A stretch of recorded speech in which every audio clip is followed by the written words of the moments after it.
My name is William Sherman, and I am dead. The day I died, I heard no angels singing. There was no bright light, no merciful God, no heaven, only incredible pain and never-ending darkness. I know I'm in hell now, and I have to pay for all my sins. Once, when I still walked amongst the living, they called me Wild Bill.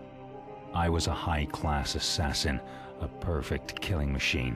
For money, I murdered hundreds of people. No payment too high, no job too dirty. My clients always were men in suits and ties, from high governmental positions. They never identified themselves. I killed all who opposed their interests, unwanted politicians in poor countries, weapons smugglers, and drug barons.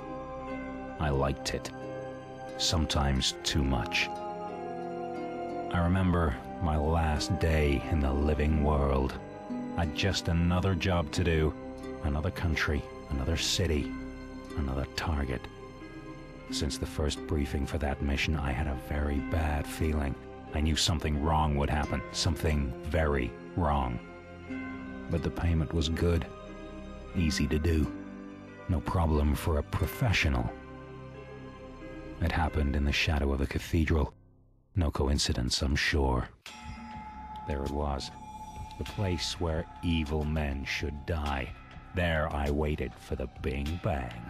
The car, a deadly trap. The night before, I mounted C4 to the bottom side. The wiring was simple. Wouldn't be my first barbecue. There they were, the mobsters. Stereotyped gangsters, too much gel in their hair, shiny cufflinks, ridiculous shades. Their crimes were the usual stuff. Corruption, money laundering, drug dealing, and dozens of murders. But all that didn't piss off my client. He wanted me to knock their lights out because the mobster family interfered with him in a construction deal, several millions worth. It's always all about the money. Greed is one of the deadly sins, so they say. Everything seemed to go well. They got into the car at the right time. I was sure I'd accomplished my mission. But then, I heard the sound.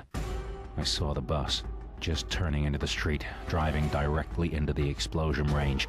This wasn't part of the plan. This was all a horrible mistake. Immediately I knew I had to do something. I could see the driver, all the passengers in the bus, men and women, children, all civilians, all dead very soon if I would just let it happen. By all costs, I had to prevent a massacre. The bomb was ticking. Nothing could stop it anymore. I had only a few seconds left before the mobster's car and everything around would blow up in a big explosion. I ran onto the street. I cried and waved my hands, wanted the bus to turn away. Yes, I may be a perfect killing machine, an assassin, but I am not a slaughterer of the innocent. No more blood on my hands.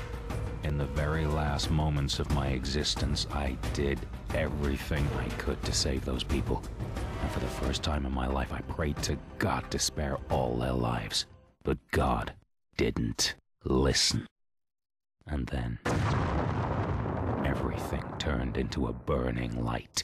First there was pain, then there was only death. A terrible sin happened that day. I was responsible for the death of more than 24 people. I murdered them all. Their bodies lay on the street, burnt, torn to pieces, disgraced. Men, women, children. The innocent, the guilty. With my bloody craft, I made no exception. I died with my victims that day. I, the slaughterer of the innocent. Thou shalt not kill, so they say. The column of fire and smoke went up to the sky. The cathedral was still watching. I felt my soul leaving the world behind, falling down into a never-ending darkness.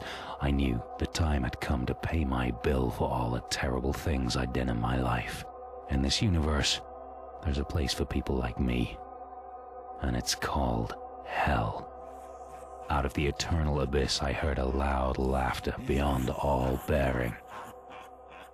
I knew the devil would welcome me in his realm. Yeah.